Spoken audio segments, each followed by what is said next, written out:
श्री शिवाय नमस्तुभ्यं दोस्तों। बाबा भोलेनाथ को प्रसन्न करने के लिए आप भी सोमवार का व्रत कर रहे हैं तो शिव व्रत कथा को पढ़कर या सुनकर इस उपवास को पूर्ण करें। सोमवार व्रत की विधि। नारद पुराण के अनुसार सोमवार व्रत में व्यक्ति को प्रातः स्नान करके शिव जी को जल और बेल पत्र चढ़ाना चाहिए तथा शिव गौरी की पूजा करनी चाहिए। शिव पूजन के बाद सोमवार व्रत कथा सुननी चाहिए। इसके बाद केवल एक समय ही भोजन करना चाहिए। साधारण रूप से सोमवार का व्रत दिन के तीसरे पहर तक होता है, मतलब शाम तक रखा जाता है। सोमवार व्रत 3 प्रकार का होता है: प्रति सोमवार व्रत, सौम्य प्रदोष व्रत और 16 सोमवार का व्रत। इन सभी व्रतों के लिए एक ही विधि होती है। आइए अब व्रत कथा भी सुन लेते हैं। एक बार की बात है, किसी नगर में एक साहूकार रहता था।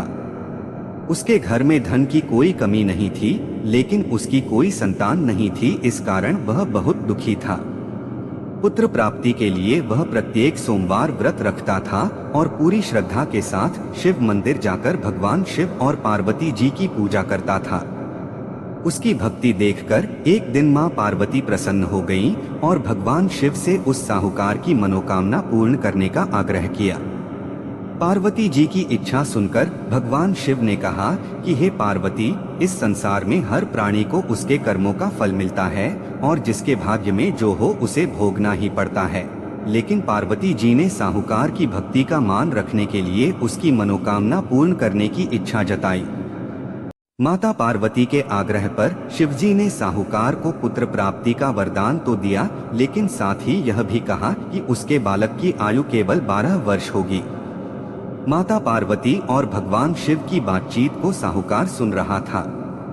उसे ना तो इस बात की खुशी थी और ना ही दुख। वह पहले की भांति शिवजी की पूजा करता रहा। कुछ समय के बाद साहूकार के घर एक पुत्र का जन्म हुआ। जब वह बालक 11 वर्ष का हुआ तो उसे पढ़ने के लिए काशी भेज दिया गया। साहूकार ने पुत्र के मामा को बुलाकर उसे बहुत सारा धन दिया और कहा कि तुम इस बालक को काशी विद्या प्राप्ति के लिए ले जाओ और मार्ग में यज्ञ कराना। जहाँ भी यज्ञ कराओ वहाँ ब्राह्मणों को भोजन कराते और दक्षिणा देते हुए जाना। दोनों मामा भांजे इसी तरह यज्ञ कराते और ब्राह्मणों को दान दक्षिणा देते काशी की ओर चल पड़े। रात में एक नगर पड़ा जहाँ नगर के राजा की कन्या का विवाह था, लेकिन जिस राजकुमार से उसका विवाह होने वाला था वह एक आंख से काना था। राजकुमार के पिता ने अपने पुत्र के काना होने की बात को छुपाने के लिए एक चाल सोची। साहूकार के पुत्र को देखकर उसके मन में एक विचार आया। उसने सोचा, क्यों न इस लड़के को दूल्हा बनाकर राजकुमारी से विवाह करा दूं। विवाह के बाद इसको धन देकर विदा कर दूंगा और राजकुमारी को अपने नगर ले जाऊंगा। लड़के को दूल्हे के वस्त्र पहनाकर राजकुमारी से विवाह कर दिया गया। लेकिन साहूकार का पुत्र ईमानदार था। उसे यह बात न्यायसंगत नहीं लगी। उसने अवसर पाकर राजकुमारी की चुन्नी के पल्ले पर लिखा कि तुम्हारा विवाह तो मेरे साथ हुआ है, लेकिन जिस राजकुमार के संग तुम्हें भेजा जाएगा वह एक आंख से काना है। मैं तो काशी पढ़ने जा रहा हूँ। जब राजकुमारी ने चुन्नी पर लिखी बातें पढ़ी तो उसने अपने माता पिता को यह बात बताई। राजा ने अपनी पुत्री को विदा नहीं किया, जिससे बारात वापस चली गई। दूसरी ओर साहूकार का लड़का और उसका मामा काशी पहुंचे और वहां जाकर उन्होंने यज्ञ किया। जिस दिन लड़के की आयु 12 साल की हुई उसी दिन यज्ञ रखा गया। लड़के ने अपने मामा से कहा कि मेरी तबीयत कुछ ठीक नहीं है। मामा ने कहा कि तुम अंदर जाकर सो जाओ।